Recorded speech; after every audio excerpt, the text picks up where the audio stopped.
তো এইবাৰ মামাই কি কৰিলে অৰুণোদয় আৰু নিযুত মইনা আঁচনিৰ ওপৰত ধুনীয়া ধুনীয়া ঘোষণা কৰিলে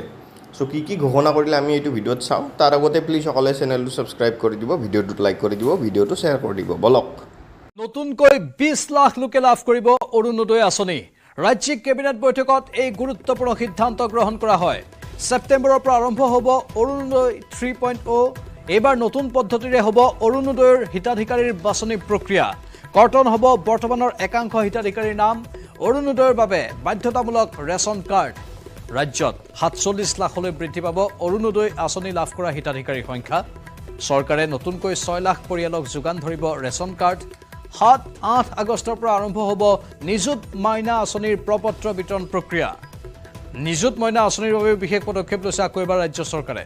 এতিয়াৰে পৰা জন্মৰ লগে লগে হস্পিটেলতে নৱজাতকে লাভ কৰিব আধাৰ কাৰ্ড প্ৰথমে 13 মেডিকেল কলেজত আৰম্ভ হ'ব এই প্ৰক্ৰিয়া এবাৰ চৰকাৰে কৃষকৰ পৰা ধান সৰিয়হৰ লগতে ক্ৰয় কৰিব মাকৈ বৃহস্পতিবাৰৰ পৰা ৰাজ্যত অমৃত বৃক্ষ আন্দোলনৰ কথাও আজি মুখ্যমন্ত্ৰীয়ে কেবিনেট বৈঠকৰ অন্তত উল্লেখ কৰে এবাৰ 3 কোটি গছপুলি ৰোপণৰ লক্ষ্য বান্ধি লৈছে চৰকাৰে ভিআইপি ভিভিআইপি সংস্কৃতিৰ নিৰ্মূলৰ সংকল্প লৈছে চৰকাৰখনে অহা মাহত এছপি পৰিবহণ বিষয়া আৰু কৃষি বিষয়াৰ সন্মিলন হ'ব বৃহস্পতিবাৰৰ পৰা ব্যক্তিগত হস্পিটেলত সম্পূৰ্ণৰূপে বন্ধ আয়ুষ্মান কাৰ্ড কেইটামান ৰোগতহে ব্যক্তিগত হস্পিটেলত প্ৰযোজ্য হ'ব আয়ুষ্মান কাৰ্ড ৰূপসী বিমানবন্দৰৰ নতুন নাম কালিচৰণ বিমানবন্দৰ দিয়া হৈছে ভিডিচিৰ সচিব পদত অনুমোদন জনাইছে কেবিনেটে 2025 চনৰ জুন মাহত উদ্বোধন হ'ব গুৱাহাটী উত্তৰ গুৱাহাটী সংযোগী দলঙৰ নিৰ্মাণ কাৰ্যৰ বাবে 3030 কোটি টকালৈ বৃদ্ধি ব্যয়ৰ সীমা নিৰ্ধাৰণ কৰা হৈছে পূৰ্বে ব্যয় নিৰ্ধাৰণ কৰা হৈছিল 2600 কোটি টকা আজিৰ কেবিনেটৰ এইবোৰ সিদ্ধান্ত মুখ্যমন্ত্ৰীয়ে কেবিনেট বৈঠকৰ পাছত সংবাদ মাধ্যমক অৱগত কৰে আমালৈকে 21 লাখ প্ৰপত্ৰ আহিছে তাৰ বিপৰীতে আমি 20 লাখ আৰু অৰুণোদয় আঁচনি দিয়াৰ সিদ্ধান্ত গ্ৰহণ কৰিছো মই না তাতে কৈছিলো আপোনালোকক কাৰণ কিছুমানেতো ধৰক এনেও ফিল আপ কৰিছে কিন্তু এই সময়ছোৱাত সেই মানুহকেইজনৰ যোনে ফৰ্ম ফিল আপ কৰিছে তেওঁলোকক আমি আকৌ চৰকাৰী ফৰ্মটো দিমেই আৰু কোনোবাই যদি ফৰ্ম ফিল আপ তেতিয়া কৰাও নাছিলে তেওঁলোকেও এটা সুযোগ পাব আমি কাকো বঞ্চিত কৰিব খোজা নাই কোনোবাই যদি কৰাও নাছিল এটা সুযোগ এটা ডেফিনেটলি পাব যিমান ৰেচন কাৰ্ড থকা মহিলা সকলোৱে নাপাব কিন্তু অৰুণোদয় পাবৰ কাৰণে ৰেচন কাৰ্ডখন লাগিব এটা আমি নতুন সৰু কাম এটা কৰিব খুজিছো যে এতিয়া বাচ্চা জন্ম হলেই আধাৰ আৰু বাৰ্থ সাৰ্টিফিকেটখন মেডিকেল কলেজতে পাই যাব আধাৰ চেণ্টাৰ এটা আমি প্ৰত্যেক মেডিকেল কলেজত স্থাপন কৰিম পিছত আমি জিলা হস্পিটাল আন চৰকাৰী হস্পিটালতে কৰিম যাতে জন্ম হলে লগে লগে আধাৰখন লৈ ল'ব পাৰে আনফালে বিহুৰ পাছত ঝুমুৰ নৃত্যক বিশ্ব দৰবাৰলৈ নিয়াৰ প্ৰস্তুতি ৰাজ্য চৰকাৰৰ মহানগৰীৰ সৰু সজাত ঝুমুৰ নৃত্যৰ বৃহৎ অনুষ্ঠান গ্ৰহণ কৰা হয় সেপ্টেম্বৰৰ পৰা আৰম্ভ হ'ব অৰুণোদয় 3.0 এবাৰ নতুন পদ্ধতিৰে হ'ব অৰুণোদয়ৰ হিতাধিকাৰীৰ বাছনি প্ৰক্ৰিয়া কৰ্তন হ'ব বৰ্তমানৰ একাংশ হিতাধিকাৰীৰ নাম অৰুণোদয়ৰ বাবে বাধ্যতামূলক ৰেচন কাৰ্ড ৰাজ্যত 47 লাখলৈ বৃদ্ধি পাব অৰুণোদয় আঁচনি লাভ কৰা হিতাধিকাৰীৰ সংখ্যা চৰকাৰে নতুনকৈ 6 লাখ পৰিয়ালক যোগান ধৰিব ৰেচন কাৰ্ড 7-8 আগষ্টৰ পৰা আৰম্ভ হ'ব নিযুত মইনা আঁচনিৰ প্ৰপত্ৰ বিতৰণ প্ৰক্ৰিয়া নিযুত মইনা আঁচনিৰ বাবে বিশেষ পদক্ষেপ লৈছে আকৌ এবাৰ ৰাজ্য চৰকাৰে এতিয়াৰে পৰা জন্মৰ লগে লগে হস্পিটেলতে নৱজাতকে লাভ কৰিব আধাৰ কাৰ্ড প্ৰথমে 13 মেডিকেল কলেজত আৰম্ভ হ'ব এই প্ৰক্ৰিয়া এবাৰ চৰকাৰে কৃষকৰ পৰা ধান সৰিয়হৰ লগতে ক্ৰয় কৰিব মাকৈ বৃহস্পতিবাৰৰ পৰা ৰাজ্যত অমৃত বৃক্ষ আন্দোলনৰ কথাও আজি মুখ্যমন্ত্ৰীয়ে কেবিনেট বৈঠকৰ অন্তত উল্লেখ কৰে এবাৰ 3 কোটি গছপুলি ৰোপণৰ লক্ষ্য বান্ধি লৈছে চৰকাৰে ভিআইপি ভিভিআইপি সংস্কৃতিৰ নিৰ্মূলৰ সংকল্প লৈছে চৰকাৰখনে অহা মাহত এছপি পৰিবহণ বিষয়া আৰু কৃষি বিষয়াৰ সন্মিলন হ'ব বৃহস্পতিবাৰৰ পৰা ব্যক্তিগত হস্পিটেলত সম্পূৰ্ণৰূপে বন্ধ আয়ুষ্মান কাৰ্ড কেইটামান ৰোগতহে ব্যক্তিগত হস্পিটেলত প্ৰযোজ্য হ'ব আয়ুষ্মান কাৰ্ড ৰূপসী বিমানবন্দৰৰ নতুন নাম কালিচৰণ বিমানবন্দৰ দিয়া হৈছে ভিডিচিৰ সচিব পদত অনুমোদন জনাইছে কেবিনেটে 2025 চনৰ জুন মাহত উদ্বোধন হ'ব নতুনকৈ 20 লাখ লোকে লাভ কৰিব অৰুণোদয় আঁচনি ৰাজ্যিক কেবিনেট বৈঠকত এই গুৰুত্বপূৰ্ণ সিদ্ধান্ত গ্ৰহণ কৰা হয় সেপ্টেম্বৰৰ পৰা আৰম্ভ হ'ব অৰুণোদয় 3.0 এবাৰ নতুন পদ্ধতিৰে হ'ব অৰুণোদয়ৰ হিতাধিকাৰীৰ বাছনি প্ৰক্ৰিয়া কৰ্তন হ'ব বৰ্তমানৰ একাংশ হিতাধিকাৰীৰ নাম অৰুণোদয়ৰ বাবে বাধ্যতামূলক ৰেচন কাৰ্ড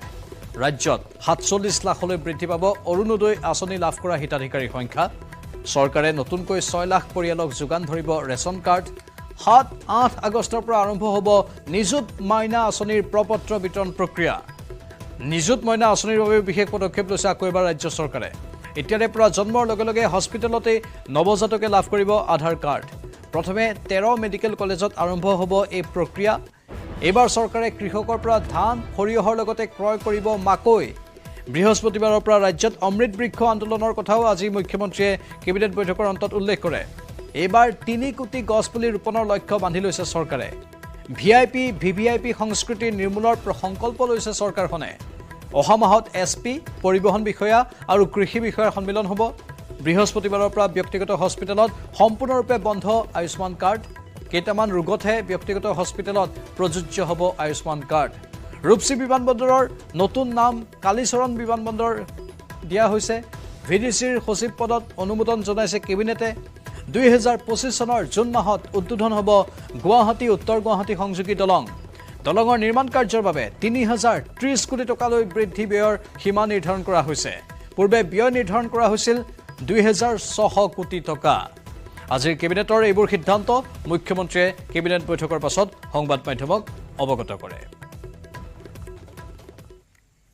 আমালৈকে ২১ লাখ প্ৰপত্ৰ আহিছে তাৰ বিপৰীতে আমি ২০ লাখ আৰু অৰুণোদয় আঁচনি দিয়াৰ সিদ্ধান্ত গ্ৰহণ কৰিছোঁ মই না তাতে কৈছিলোঁ আপোনালোকক কাৰণ কিছুমানেতো ধৰক এনেও ফিল আপ কৰিছে কিন্তু এই সময়ছোৱাত সেই মানুহকেইজনৰ যোনে ফৰ্ম ফিল আপ কৰিছে তেওঁলোকক আমি আকৌ চৰকাৰী ফৰ্মটো দিমেই আৰু কোনোবাই যদি ফৰ্ম ফিল আপ তেতিয়া কৰাও নাছিলে তেওঁলোকেও এটা সুযোগ পাব আমি কাকো বঞ্চিত কৰিব খোজা নাই কোনোবাই যদি কৰাও নাছিল এটা সুযোগ এটা ডেফিনেটলি পাব যিমান ৰেচন কাৰ্ড থকা মহিলা সকলোৱে নাপাব কিন্তু অৰুণোদয় পাবৰ কাৰণে ৰেচন কাৰ্ডখন লাগিব এটা আমি নতুন সৰু কাম এটা কৰিব খুজিছোঁ যে এতিয়া বাচ্চা জন্ম হ'লেই আধাৰ আৰু বাৰ্থ চাৰ্টিফিকেটখন মেডিকেল কলেজতে পাই যাব আধাৰ চেণ্টাৰ এটা আমি প্ৰত্যেক মেডিকেল কলেজত স্থাপন কৰিম পিছত আমি জিলা হস্পিটাল আন চৰকাৰী হস্পিটালতে কৰিম যাতে জন্ম হ'লে লগে লগে আধাৰখন লৈ ল'ব পাৰে